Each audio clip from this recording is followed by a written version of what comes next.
I'd like to introduce, it's high time, our next speaker, Andreas Weis. Andreas has been writing software professionally for over 10 years, working in areas ranging from real-time graphics to distributed systems to embedded systems.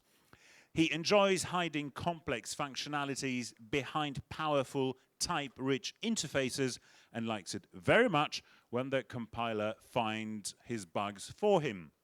Andreas is one of the co-organizers of the Munich C++ user group, where he gets to discuss these topics with others on a regular basis.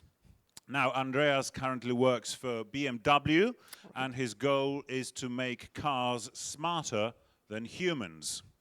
And one thing that you don't know about Andreas is that he's a huge fan of the good old American TV series called The Simpsons, and Andreas claims that he knows it so well that he's got a quote from The Simpsons for every occasion. And when he told me that yesterday, I said to Andreas, yeah, how about, I ask you the question, have you got a quote for Code Dive? And you will act surprised, and I'll pretend that, we never set it up. And then you'll just give the quote, and everybody will go, ah. Okay, so let's try it. So, Andreas, have you got a quote from The Simpsons for Code Dive? That's a really good question. Thank you. I think I might have one. So it was actually, the situation was a science conference, so not a computer science conference, but it's close enough. And the room was quite noisy, and Professor Frink was going on stage, and he was trying to grab everyone's attention. So he just stood in the middle of the stage and loudly proclaimed, "Pi is exactly 3." Yeah. It's not the best science joke, but the reason why this became significant later is that this scene is now on the front page of the internet search engine for Simpsons quotes, Frinkiac. So if you ever go to that site and you see the scene on the front page, now you know where that comes from. And you are now supposed to be duly surprised and impressed and react with the sound, ah. Thank you very much. Andreas and Taming Dynamic Memory and Introduction to Custom Allocators in C++. Again, let's have some noise for Andreas Weis.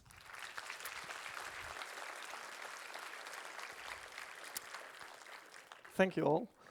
So I noticed that it's kind of a common theme this afternoon, that in this track we will have all of the memory-related talks. So this is another one of them, hopefully not with too much overlap with what we already heard. So this is me. You can find me on various places on the web or in real life.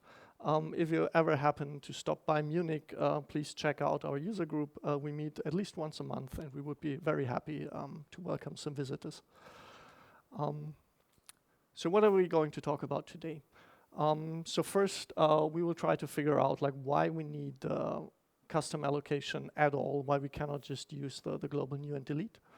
Then we will talk a little bit about local allocators, and then we will spend the majority of the time looking at different allocation strategies. And then in the end, we will quickly get back and look at how C++ in particular tries to give support for custom allocators. So yeah, what is this dynamic memory thing actually about? What do these allocators do? So this is going to be a little model memory for today. It just has some cells of memory, and now I actually want to allocate memory from it. So I say give me 3 bytes of memory, then you get a pointer back, and the memory is blocked for you. And then you can request another block of memory, and you get a pointer to that as well, and so on, right? So you just say how much memory you need, and the allocator gives it to you. Now this is of course only one half of the problem here. The other thing is that we actually want to be able to give memory back to the system. So for that we just call deallocate. We give one of the pointers that the allocator gave us before as an argument, and then that memory is made available again as free memory. So if we later want to allocate some new memory, it can reuse this section that was just freed by the deallocate call. So I guess so far you've all seen something like this, and maybe you're also aware of what would happen in this case when I actually try to allocate a block of 4 bytes. It will fail with the runtime error. It will not be able to give me this block, and you can clearly see from the picture that I don't have a block of 4 bytes available. But what is a bit devious about this thing is, like, if I were to ask my allocator, how much free memory do I have? It would tell me, yeah, you have 5 bytes, right? But I still cannot allocate 4 bytes because those 5 bytes that I have, they are split over different blocks. I cannot find a contiguous chunk of 4 bytes anywhere in memory. And this problem is known as fragmentation. And that makes it kind of difficult to argue about the requirements of my system, right? Because I cannot just take all of the elements that I want to allocate, add up their sizes, and then know how much memory I need to reserve up front. It also depends on the order in which I allocate and deallocate stuff, so that I don't run into exactly this problem. There's another problem which actually can hit us on deallocation. So let's say, okay, I realized I need more memory to get like my 4 bytes, so I free another pointer. Still not enough, I still don't have a contiguous block, so I free one more pointer, this time the P3. And now what happens is I have a contiguous region of memory now that is big enough, but the way that the allocator thinks about the memory here is it has to keep track of these individual contiguous regions of free memory. And now what just happened, back here I had like 3 different contiguous regions of memory, and now when I remove P3, what actually happens is that 2 of those regions like get merged together with the P3, so that I have like one big contiguous block. And on the deallocate call, the allocator actually needs to take care of it, which means that when I do a deallocation, I actually have to traverse my list of free blocks to make sure that I actually perform this merging correctly.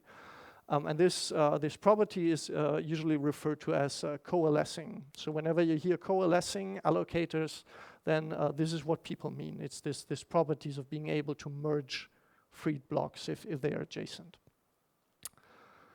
So what are the problems now with the normal new and delete? So first of all, the runtime behavior is pretty complex and hard to reason about. Like we saw, like, what is the maximum memory usage? That question is hard to answer because first of all, I need to know all of the objects that I want to allocate, and then I have on top of that the fragmentation problem that makes it difficult to give an upper limit. The second problem is with regards to worst case execution times. So on allocation, I have to traverse the list of free blocks in order to find a block that is big enough for my object. And on deallocation, I also have to do a traversal so that I can perform the coalescing operation. The second point that is kind of annoying here is that the default allocator is basically a global variable. It's like a big piece of shared global state. And in order to reason about how this behaves at runtime, I actually need to know about every little piece in my program that is going to make use of the global allocator. So this is really all of the same problems that you run into with global variables that apply here. In particular, you can also run into a performance problem since these global allocation strategies are usually quite difficult to implement and even more difficult to make thread safe. What you usually have is you have like a critical section, so like a lock or a mutex around your global allocator. And now if you have a highly parallel program and lots of threads try to allocate at the same time, they will just be serialized basically by waiting for this lock on the global allocator. But notice that the performance is actually not the only problem here. Like it's really also a problem about being able to reason about my program, being able to reason about resource consumption, about runtime behavior, and in the end about correctness and reliability. And if you work in a system where this is crucial, like maybe a safety critical system or a real-time system, then the performance point here is actually the one that you will probably be least concerned about. But what you want is to actually understand and predict the runtime behavior of the allocator. So let's first try to figure the second problem, the shared global state, because we all know global variables, right? And we all know how to get rid of them. So this is our model from before. We just call allocate, deallocate. It's three functions, and they basically just grab memory from thin air, right? It just magically works. So of course, the way to refactor this is just like turn the global variable into a local variable. So you bind the calls to an allocator object. And now whenever you want to get some memory, you have to say, okay, which allocator object do I want to get it from? And this is really all there is to it, right? I mean, of course, this has implications. Now everybody that wants to allocate memory actually needs access to such an allocator object. So you need to structure your interfaces accordingly that you can pass the objects down to where they are needed and so on. I'm not claiming that this is trivial to do, but we basically know how to do this, right? This is just refactoring away a global variable. And that solves the second problem, right? Like I'm not saying it's trivial. You can probably give a whole talk about what it means to do this, but I don't want to dwell on that anymore today. Instead, I want to take a look at the first problem, the runtime behavior. And that is very much determined by the algorithm that actually performs the allocation for us. So as we have seen before, this general purpose allocator that can get pretty difficult because it just needs to be very flexible, and that makes the algorithm very, very complex. And the question is, like, maybe if we used an easier algorithm, we could get rid of some of those problems. So let's start by looking at sort of the simplest possible allocator. So we start out with two pointers, one base pointer to the beginning of our section of memory, and then one free pointer. And of course, we also need to store the overall size of the buffer to make sure that we don't run over the bounds of the available memory. Now, if we want to allocate something, it's actually very similar to what we saw before. We just give out the former value of the free pointer, and then we advance the free pointer by the amount of memory that was requested by the allocate call. And we just keep doing this, right? It's always the same thing. Like the free pointer always marks the start of the next block of memory that I'm going to give out. And then on each allocate call, I just move the free pointer along to the right. And this is basically the demarcation line between the memory that is already occupied and what is the free memory.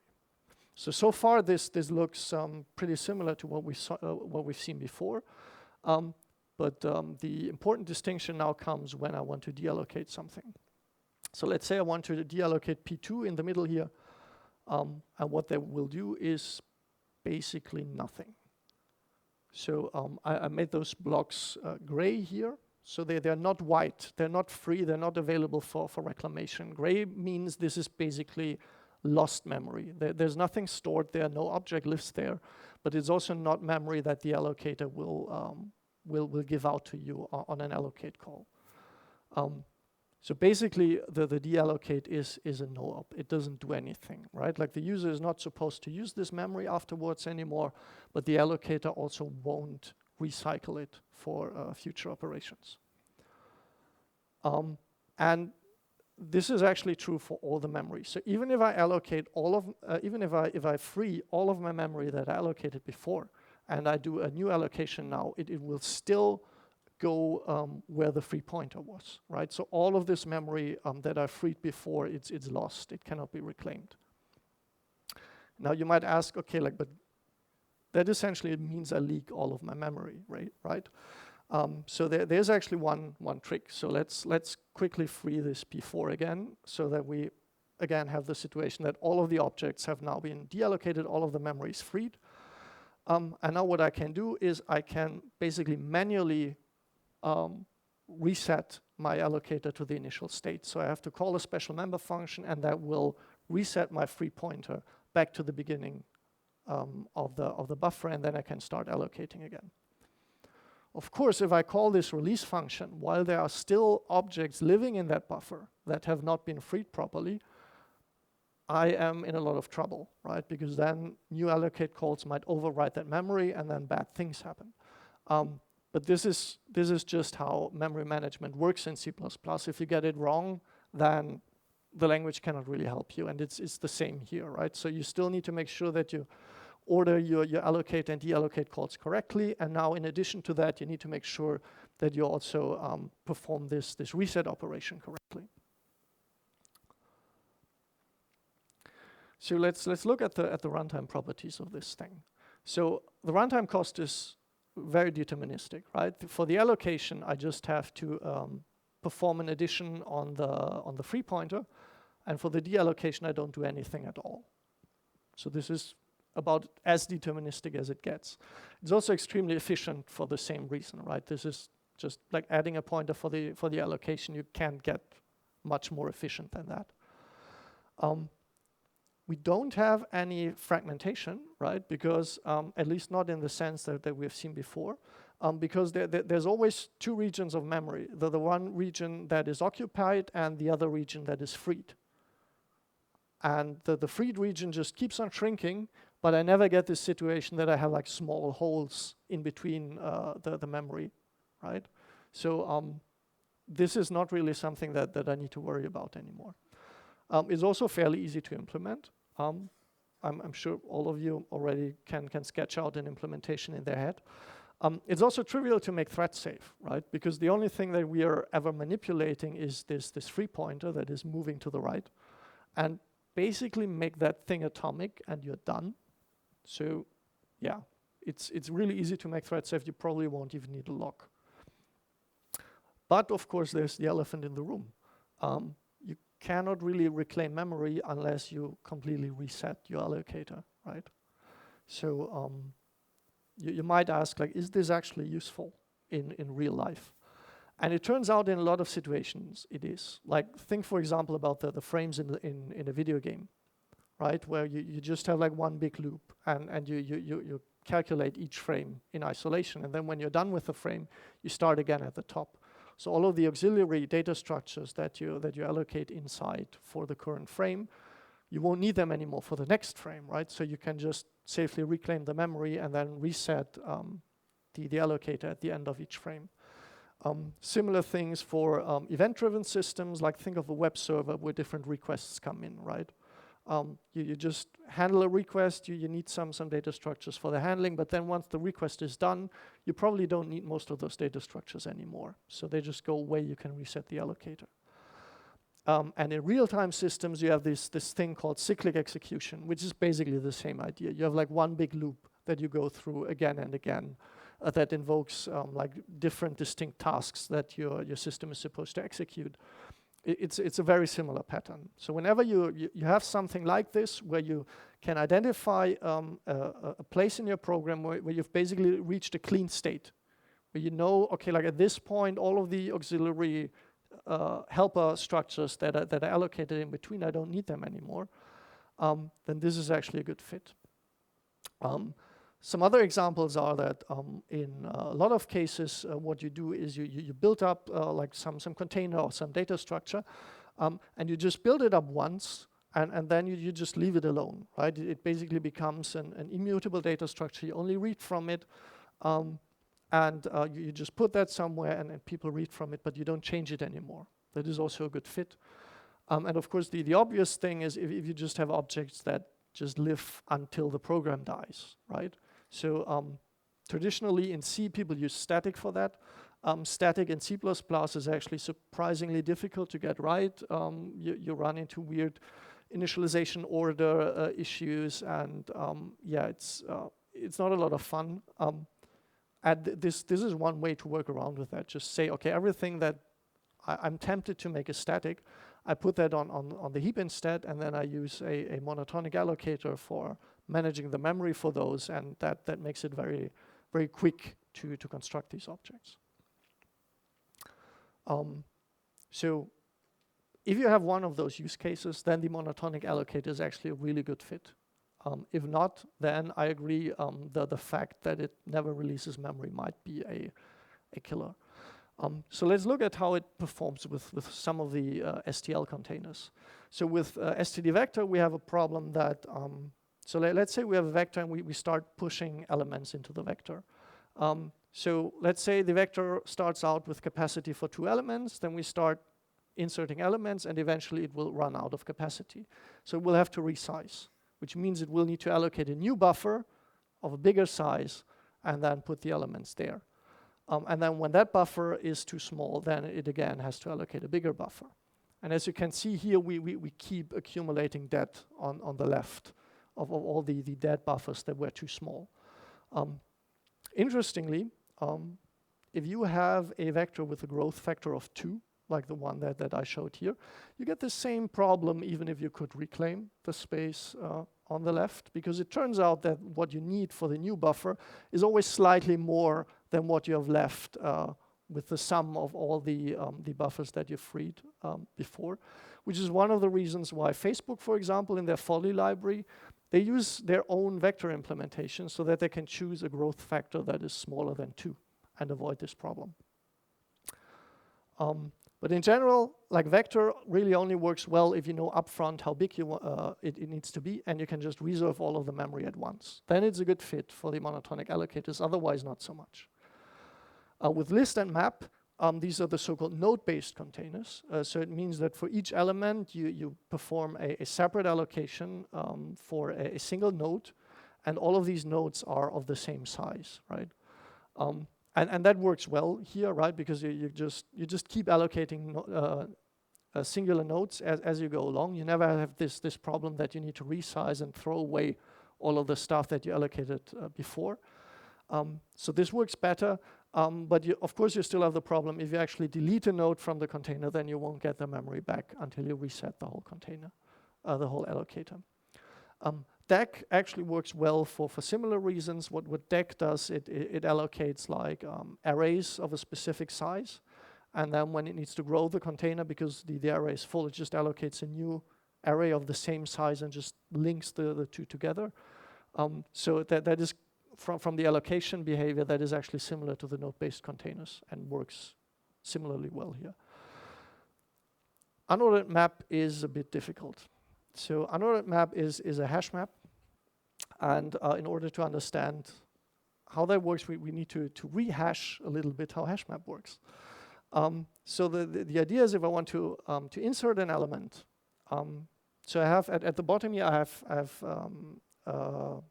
have different arrays, all of them of the same size, and these are what is usually called in C++ the buckets. And now what I do is when I want to insert an element, I compute the hash of that element, and the hash determines the bucket that the element goes into. So here the hash tells me put it into the first bucket. A different element results in a different hash and might go to a different bucket. Of course, I can also have two different elements that result in the same hash, so they will have to go to the same bucket, but of course in different indices in that array. And now, of course, what can happen is I can run into these two extremes, right? So on the left side, all of my objects resulted in the same hash, so they have all gone to the same bucket. And on the right, all of the elements had different hashes, and they all went to their own bucket. And the one on the right is, of course, the good case, because that gives me the better runtime performance during lookup. But now if I want to make an estimate how much memory I will need for a hash map for like 5 elements, the worst case is sort of the area between the two, right? So it's basically like 5 times 5 in the worst case, which is not very efficient.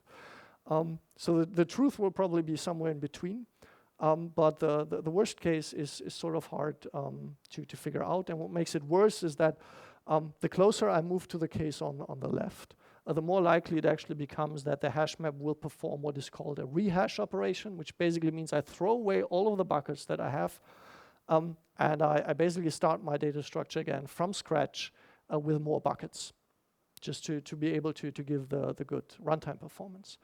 And the exact behavior actually depends on both the hash functions and the actual runtime values of the objects that I want to insert, so it's super hard to reason about. So yeah, this fact that we cannot reclaim memory is a bit weird, right? So let's see if maybe we can get rid of that. So, I mean, the allocation actually looks pretty close to what the stack is doing, right? So how about on deallocation, we actually say, okay, like if it's the topmost element that gets deallocated, then we just do what the stack does, and we just free it again. We just pop it. And that works if you can actually guarantee this last in, first out order that you have on the stack.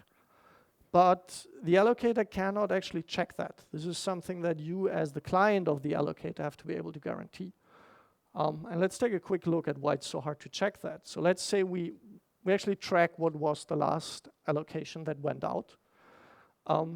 And now we just say, okay, we get a deallocate call. I just check, is it the same as the last element that I gave out? If so, all is good. I free it, and I'm done.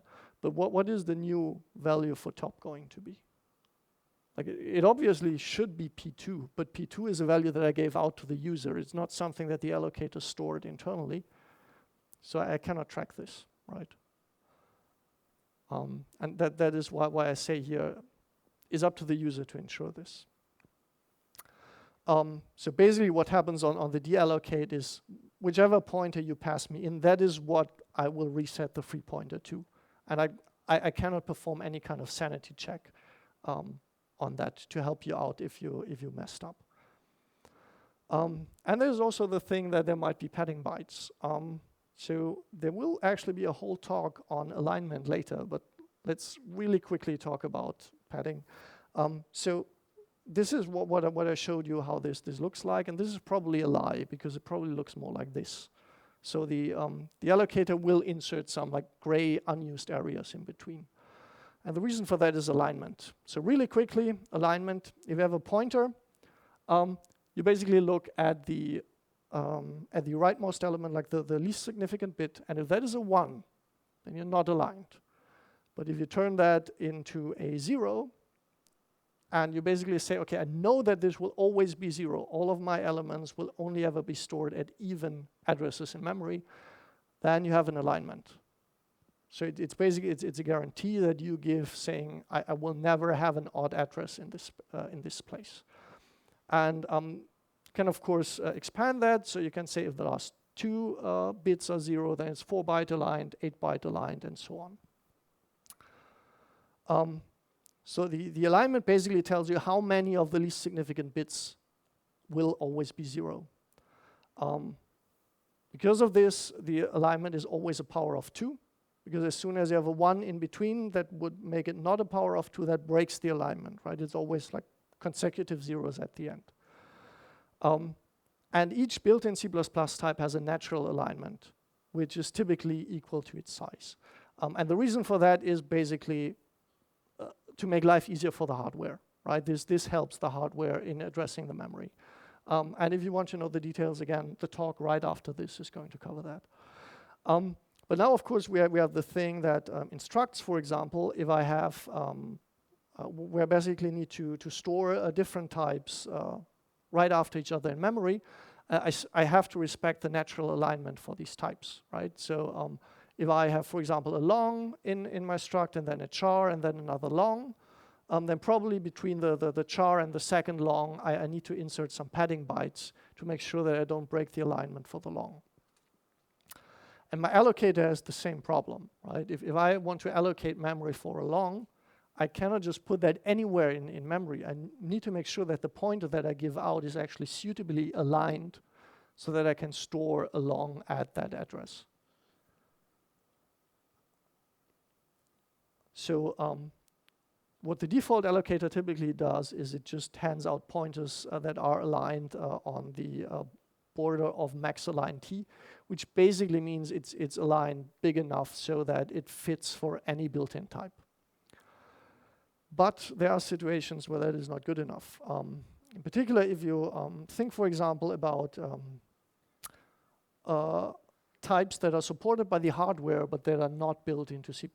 Like on x86, you have the SIMD registers, and they operate on data types that are 128 bits or 256 bits or even 512 bits in size. And they also need corresponding alignments for these types. But you don't have a built-in type that is big enough for this. What you would do there is you would need to build a struct that has the correct size. But then in order to be able to generate efficient code for that, you also need to make sure that all instances of this struct are properly aligned in memory. And you can use this align as instruction to enforce that. But of course, the align as is only respected if you if you have the compiler put the object for you in memory. If you have an allocator that doesn't know about this, you actually have to give the alignment as a second argument to the allocate call. So that is where these gray pieces come from, right? Like the P3, it's 4 bytes in size. So if this is a single built-in type, then you probably have to align it at an address that is divisible by the correct alignment.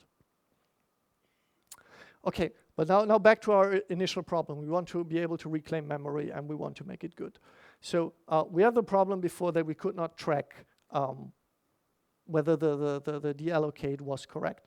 So what about this? What if we just keep a list of all the allocations, so that now we can basically say when after deallocating the topmost element, I can just traverse the list to figure out what the new position for the top pointer is going to be, right? That would allow me to check on each deallocate call whether the pointer that was passed there was actually valid. Once I have this, I can even go one step further, right? So let's say I deallocate not the top element, but something in the middle. And I already have this list stored in memory. So what if I just turn this element green? And now later, if I also deallocate P3, this one would also turn green. And since this is now the top element, I actually keep freeing memory until I run out of green blocks to free, right? So that would be pretty cool, right? That is already proper memory reclamation. Except this makes things a whole lot more complicated. I now need an auxiliary data structure. I just made the runtime cost a whole lot less predictable, right? So the deallocation is now, in the worst case, linear in the number of allocations. And this is still amortized constant. But again, if this is not only about performance, this is also about reliability. If I'm working in a real-time system, I do not care about the amortized case, right? Like if my plane is close to crashing, then I cannot wait for this worst-case linear time. I need to make sure that I hit my deadline, that I'm able to finish the deallocation in a specific amount of time. So the other thing is that these little red nodes in the list, they are actually objects living in memory, so they have their own alignment requirements, which I need to respect. But I still need to be able to find them again, so I have to put them right next to the allocation that happens, which has its own alignment requirements. So yeah, this gets complicated. And then where to actually store these auxiliary nodes, right? Like here I just stored them in place, but maybe I want to store them like outside in a different area of memory. And there are actually good reasons for doing this. I'm not going to go through them all, but there are reasons why you might want to do this.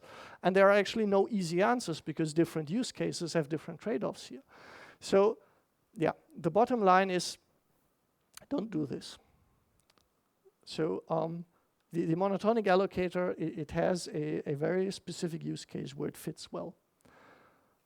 And if you try to make it more general, that is a slippery slope. And before you've counted to 3, you're actually back to implementing your own crappy version of a general purpose allocator. So don't try to increase generality here. If you have a modification that is a perfect fit for your specific use case, then by all means go ahead and try it out, right? But don't try to solve a problem that you don't have yet. Don't try to rewrite a general purpose allocator, because there's people that already did that, and they probably did a better job than you and I would do at it. Okay, but seriously, what if I need to reclaim memory, right? Like just growing forever, that only fits for these few specific use cases. So what if I need to reclaim it? So there's this thing called the pool allocator, and here's the idea. So I start out with my memory, and now what I do is I actually partition that into blocks, which are all the same size. And now when I allocate something, no matter the size which I allocate, I just give out one block. right? So I want 2 bytes, I give out a block of 4 bytes, and then, okay, 2 bytes are wasted, but tough luck, right? It's always a full block that is being handed out. And these blocks are often also called chunks in a pool. And if I want to deallocate something, I simply put the whole chunk back to the pool. And then if somebody wants to reuse the memory, they just get the chunk back, right? And that always works because all of the chunks are the same size. The reason that this is managed internally is I still have a list, but it works slightly different than before. Before we try to track the allocated elements, and here we track the free chunks, so the chunks that have not been allocated yet. And whenever I allocate a chunk, I simply advance the first free to the next element in the list. And then I can actually overwrite the red element that is used for managing the free blocks, right? Because the block is no longer free, so I don't need the auxiliary element. I can just overwrite that memory with my object data. And now if I want to put something back, I write the red element again in the front of the block. And I just assign it to the front of the list, right? So I just look at what is my first free element, and now I make my newly deallocated element point to that. And the first free pointer then now points to the element that I just gave back. So the idea is sort of if I deallocate something, then I put that element at the front of this list of free elements. And if I allocate something, then I take the first thing from the front of this list. But it always comes from the front. So it's again this stack-like behavior where I only manipulate like one from one half of my data structure. And then of course I can also give the second element back, and now you notice that actually the order changes, right? So the second element is now the first free, and the first element is the second free element. So what can happen here is that let's say you allocate a list, right? And you just allocate 4 elements, 0, 1, 2, 3. They might not end up in this order in memory, right? They might actually get shuffled around in memory depending on what your free list looked like. And this is a phenomenon that is known as diffusion. It is somewhat similar to fragmentation, but the difficulty here is that we have no blocks of wasted memory in between, right? Our memory is still perfectly filled. There's no gaps in between. It's just that my caching behavior, if I now want to iterate over this list from begin to end, is potentially really bad because adjacent elements might not be adjacent in memory. And this can turn into a performance problem, which is why even if you have a pool allocator, you might want to think about having such a mechanism that resets it to its initial state, simply so that if the free list is all shuffled up internally, that you can get back to the clean slate and avoid these diffusion effects. So how does this perform? The runtime cost is again extremely deterministic, right? Because we just take the top of the list on allocation, and the deallocation just puts it back to the top of the list. Like it's even from the memory access patterns, the amount of memory that I need to touch, it's very well behaved. There's no external fragmentation. So that means that since I always give out blocks of the same size, I can never have this problem that I have these gaps in between. And it's easy to make threads safe for similar reasons than before. Like basically, whenever you have a data structure where you only manipulate like the one end, like a stack-like data structure, that is really easy to make thread safe, even if you would need to make it lock-free. As soon as you have like a queue where it's like 2 different ends of the thing changing at the same time, it gets a lot more difficult, and then it only gets worse from then on.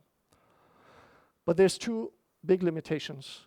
The first is obviously, since I can only give out single chunks, I cannot allocate something that is bigger than a chunk. So if I have the chunk size of 4, as in the example before, if someone allocates 5 bytes of memory, out of luck, I cannot serve that. And the second thing is what is often called internal fragmentation. What that means is this situation where I just need 1 byte of memory, but the allocator gives me a 4-byte block. So 3 bytes are essentially wasted. And that is internal fragmentation. So you quite often read that people complain, yeah, pool allocators are bad because they fragment a lot. What they mean is internal fragmentation. Yeah, if you allocate blocks that, if you allocate memory that does not fit the chunk size, then you waste a lot of memory. But you do not get that weird runtime behavior that we saw in the beginning from fragmentation. And you also don't get the unpredictability that we saw in the beginning, because this is super predictable. I just count how many allocate calls do I make, I multiply that by my chunk size, and that's how much memory I will need. So for reliability, the internal fragmentation is actually not such a big deal. But of course, if you care about overall memory consumption, you have to make sure that you don't run into this. So in particular, like for vector, for example, this really only works if your vector sizes match the chunk size, because the vector always needs a contiguous region of memory. And yeah, so vectors don't really fit this very well. The node-based containers, on the other hand, fit this super well, because here if I just choose my chunk size to be as big as a node of these containers, then this works perfectly, right? I have no wasted memory. I can just allocate, deallocate however I want, and this just works. Unfortunately, currently there is no way in the standard to get these numbers, to find out how big the size of a node is, because it's an internal data structure. But I hope that we will get this in a future revision. DEC, again, behaves similar than the node-based containers here.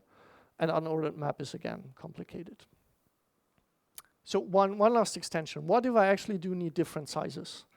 Then what you should reach for is the multipool. And the multipool simply means you have several pools of different chunk sizes, right?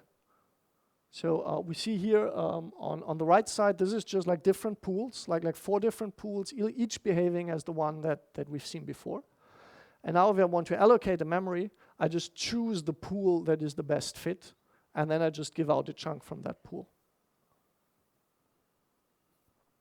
Right? And then the deallocate, of course, puts it back to its respective pool again. And this is a very, very powerful allocator, because it's very flexible. It can handle a lot of different allocation schemes. The runtime behavior is still very deterministic, especially if you know the number of pools beforehand, because then just choosing the pool is not hard, and then the allocation, deallocation we saw before is quite easy. You can also control the maximum amount of internal fragmentation by choosing the pool sizes correctly. In particular, if you choose like a geometric growth factor, for example, you can actually give like a constant factor that is like your worst case waste that you can get. But it's still more difficult to set up, because like, how many pools do I need? What are the individual chunk sizes? What is the size of each pool in terms of how many chunks will be in there?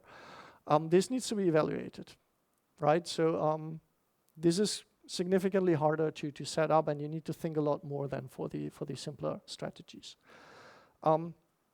What it is though is it's a really solid building block. And if you actually look at the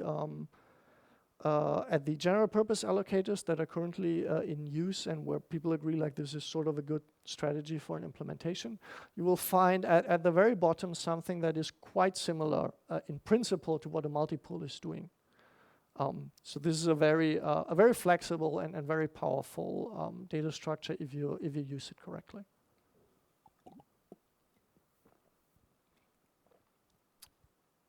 Okay, let's talk a little bit about C++. So how do I use these custom allocators in C++? So as some of you might have seen, all of the STL containers like vector, list, map, and so on, they all take an allocator type as an additional parameter, right? So if I say I want a vector of t, you want to use a custom allocator, you just give the allocator type as the second parameter, and then you can just insert elements, and it will take that from this allocator. Except that this allocator is not doing any of the stuff that we talked about so far. So this is not really what we want here. And this is due to an unfortunate historical quirk. Allocators in C++ actually means I need a model for abstracting different ways of addressing memory.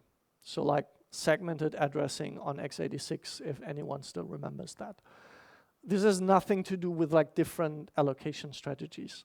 In particular, allocators in C++ are stateless, which means, I mean, of course they're not stateless, right? An allocator is never stateless. It needs to keep track of like, what is the state of my memory, which things are still free, what did I give out? It's stateless in the sense that it's a global variable again, right? It needs to be able to grab memory from thin air.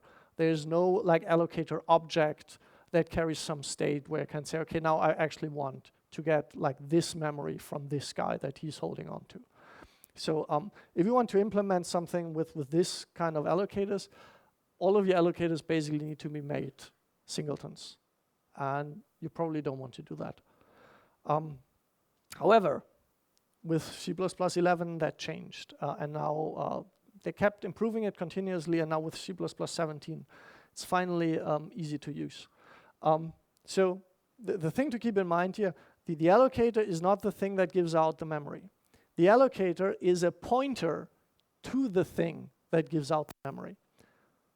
So what we've seen so far, all these strategies that we've discussed for managing memory, that is implemented in what is called a memory resource. And the allocator is simply a pointer to a memory resource.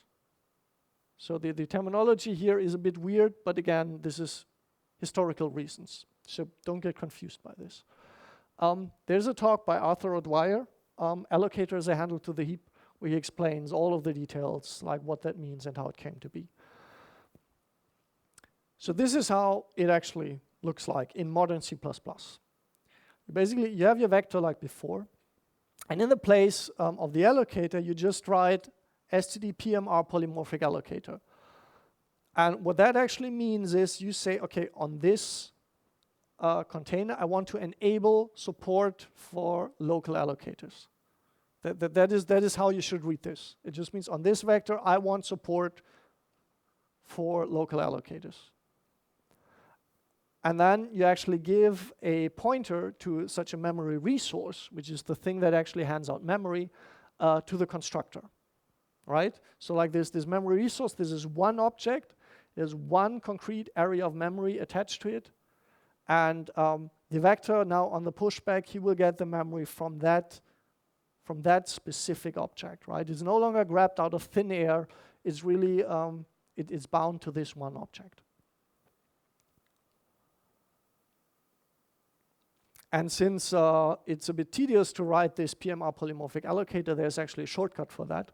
If you just use instead of std vector the PMR vector, that communicates the same thing, right? That is basically a vector that is enabled for the use with these polymorphic memory resources. That is what the PMR means. So let's look at them in a little bit more detail. So these resources, there's a couple of them available that ship with the standard already. There is, first and foremost, this PMR memory resource, which we also saw at the top here.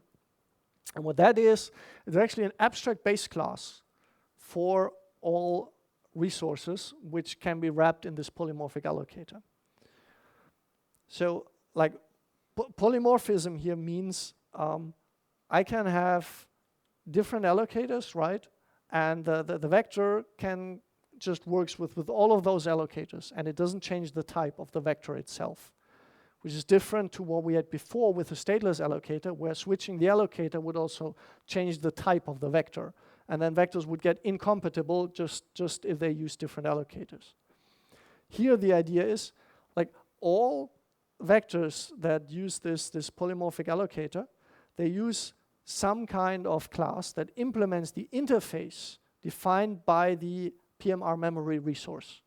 So it's the base class. It is an interface for classes. And if you want to write your own memory resource, you simply inherit from that interface, and then your custom memory resource just works with the PMR vector.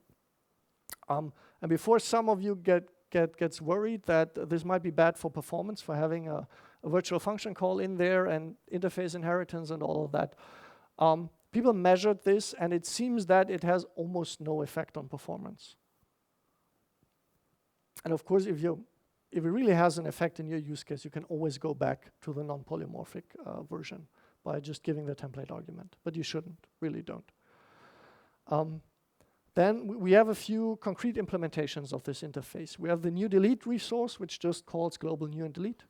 We have the monotonic buffer resource, which works pretty much like the monotonic allocator that we looked at before.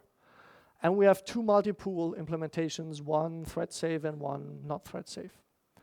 And then we do not have a single pool implementation currently, and I did not see a way to actually coerce the multipool into behaving like a single pool. Maybe it's possible, but if it's possible, it's not trivial. I hope we will get a pool one day. I actually would think a single pool would be useful. And then there's this weird thing called the null memory resource, which is basically a class where the deallocation does nothing and the allocation always fails, like throws an exception, a bad alloc. And you might ask, okay, why is this bottom one useful? And the answer to that is chaining. So the idea behind these polymorphic resources is that you can chain them. So whenever you construct a resource, you give as a constructor argument a pointer to another memory resource that serves as the upstream resource. And now the idea is if my resource runs out of memory and cannot allocate anymore, it asks its upstream resource, hey, I do not have any more memory. Do you maybe, can you give me some? And in that way, you can build these chains of allocators where like the bottommost allocator fails, it delegates upstream, that one again delegates upstream, and so on and so on. And this is pretty powerful. Like for example, you can model fixed size versus dynamic size storage for allocators. Like I've mostly been pretending that we just have fixed size memory blocks. Many people who are not working like in embedded or real-time world probably will still want dynamically growing resources. And you can decide that using upstream allocators, right? You can just say I have a monotonic resource, and then depending on what my upstream resource is, I either get the dynamic behavior where I just grow as needed, or the fixed behavior, or even a mixture of the two. You can combine different allocation strategies, right? You can say, like, for example, I have a multi-pool that gets its individual pool elements from a monotonic allocator or something like that. And what I think is really powerful and severely underused is use special purpose allocators that don't actually allocate memory, but that help you with debugging and profiling. For example, you could have an allocator that tracks your allocation deallocation calls and screams if you have any memory leaks, any missing deallocations. You could have an allocator that widens the area of memory that is allocated and then inserts little cookies in front and after each allocation, and then checks on the deallocation if those cookies were overwritten to detect out-of-bounds accesses and buffer overflows and the likes.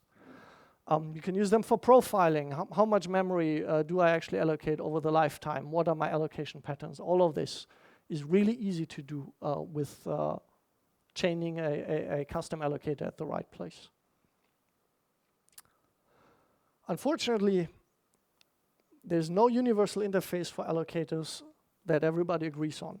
So what we have seen now is the C++ interface.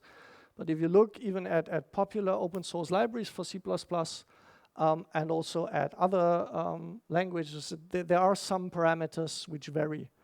For example, are the size and alignment parameters, I have to give them on the allocate call, right? But on the deallocate call, do I just give the pointer, or do I again have to say what was the size and the alignment of the thing that was allocated? So in C++, I do get those as parameters. But some allocator implementations rely on that and others do not. And it's really a question of whether I track this information internally or externally. But yeah, this can be a point of friction. Another point is realloc. So realloc basically means I already have a block of memory and now I want to make it bigger. So in particular, if I already have some free memory after my block, then I don't need to move anything around. I can just make my buffer bigger. And only if that is not the case, I actually have to allocate a whole new buffer and copy all of the stuff over to the new buffer. Like Vulkan, for example, expects realloc. And so C++ allocators typically do not have this, also because realloc is quite difficult to do for C++ objects. But yeah, if your library expects it, you might want to think about supporting it. Although it's of course not a must, because you can always fall back to the copy case. How are errors reported? Exceptions, returning a null pointer. Yeah, the different implementations have different decisions here. Extended alignment support.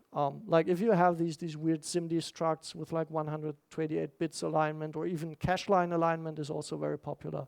Not all allocators support that. What is the return value for an allocation of size 0? Like for example, the Bloomberg library just gives you a null pointer back in this case, right? It's size 0 anyway. You cannot dereference it. You cannot write anything to it. But the C++ standard actually says it needs to be a valid pointer. And in particular, if you have two allocations of size 0 right next to each other, it cannot be the same pointer, right?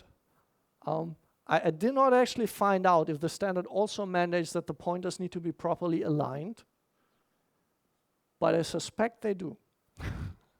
But I'm not sure. And then there's also the point at the bottom, which is like, if we go back to Vulkan, which is a library for programming GPU memory, in Vulkan I also need to write allocators for GPU memory, which means this might be memory that I cannot read. So if I put my auxiliary data structures that I use for managing memories, like these lists of free elements, I cannot put them into the same memory that I hand out for the allocation, simply because it's physically two different types of memory. And the memory that I want to allocate from is memory that is not readable by the CPU, or at least not efficiently readable. So this is also something to keep in mind. So yeah, unfortunately, I cannot tell you like this is the one allocator library that works for everything. You have to keep a whole lot of stuff in mind and check out if what you find out there actually fits your use case here. And finally, please don't underestimate the global allocator. Like this thing is really useful. The performance is usually pretty competitive, especially in the general case. Like you will be hard pressed to do something that works more efficiently when you don't know the exact patterns beforehand. It actually comes with a number of features that your implementation probably won't have. There's this neat little thing called address space layout randomization, which is a security feature. It basically is supposed to be if someone tries to hack your program through a buffer overflow, you don't want to make it too easy for them to guess where all of your objects are in memory, so that it can just write, they can just go straight to the buffer where you stored all the private keys and dump that out. But you just randomize the layout of stuff in memory. With a custom allocator, you typically don't do that. So if you're working in security critical context, you want to make sure that you don't shoot yourself in the foot here. Similar for secure erasing of freed memory. I don't know if this is actually common if like within a process. So it might not be a big deal, but yeah, just as an example of things to keep in mind. Also debugging and profiling. All of these standard tools expect that you use the system allocator, right? So they stop working to some extent when you use the custom allocators. And there's even weird stuff like cache coloring that you really don't want to know about unless you're an operating system engineer. So these things are smart, right? And local allocators, they don't make your program automatically faster or better, right? They are just, in some use cases, they are a help. So wrapping up. The most important thing to realize that there's no one size fits all. In each allocator, you can find the Achilles heel. You can find the one allocation scheme where it performs exceptionally bad. But the global allocator is already a pretty good solution for the general case. So don't try to outdo it. Don't try to write your own general purpose allocator. It will probably not work. However, if you have a special use case, which you understand really well, then using a special allocator that is tailored to that specific use case can give you a big win, both in terms of performance and also in terms of reliability and predictability. For the performance in particular, John Lakers gave a talk at this conference last year called Local Arena Allocators. I highly recommend checking that out. He really presents like some hard data on what the performance benefits of using local allocators are. C++ has very good support of it, especially in 17. The terminology is a bit off, but that's okay. So yeah, different libraries have different concepts, so you need to be careful there that if you want to use an open source implementation of an allocator, that it actually is usable for your use case. And last but not least, there's no free lunch. You need to understand your use case, you need to analyze your program, understand your allocation patterns, and then choose the right allocator for that pattern. Thanks.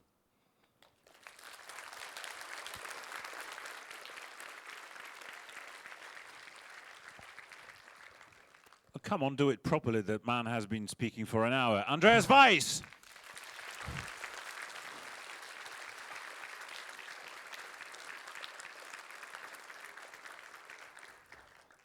And now questions, please.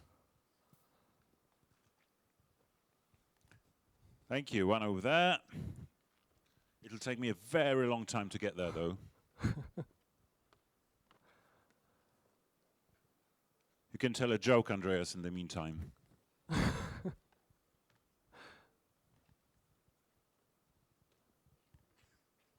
Hi. Hi. Great talk. Thanks.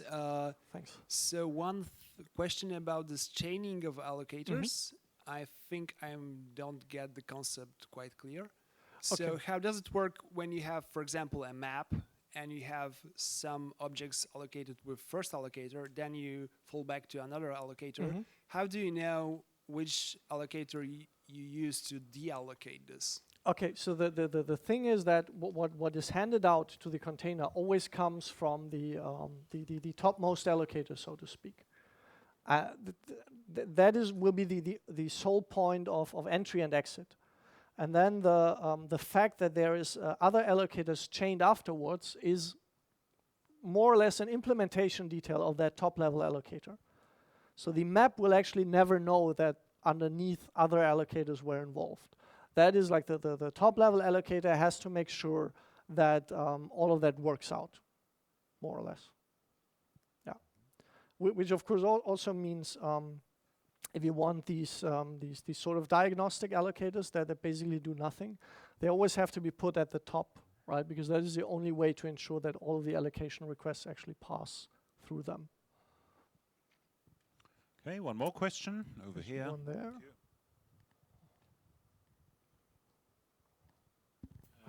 Hello, I have this question. It's also about chaining. Yeah, sure. As I understand, the next allocator is used if I can't fulfill my... Exactly. But yeah. What if I could allocate new pool, next pool, and allocate from myself? Is this memory maybe taken from chained allocator, or has to be allocated from global? Well, no, it's so the top level always decides. If the top level runs out of memory, it asks its upstream allocator what to do next. And then if the upstream allocator just says, well, there is no more memory, then it's overwrite there, right? If it just goes to the null allocator, you will just get an exception right then, and it's over.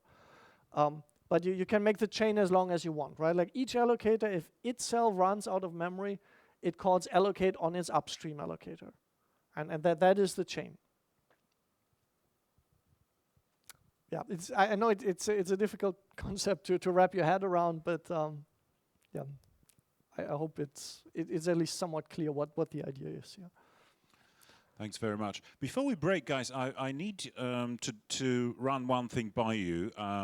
As you know, I collect the different words from Nokia Talks, and I've got a candidate for next year, but I need you to tell me if it's good enough. My favorite word of the talk and of the day today was deallocate.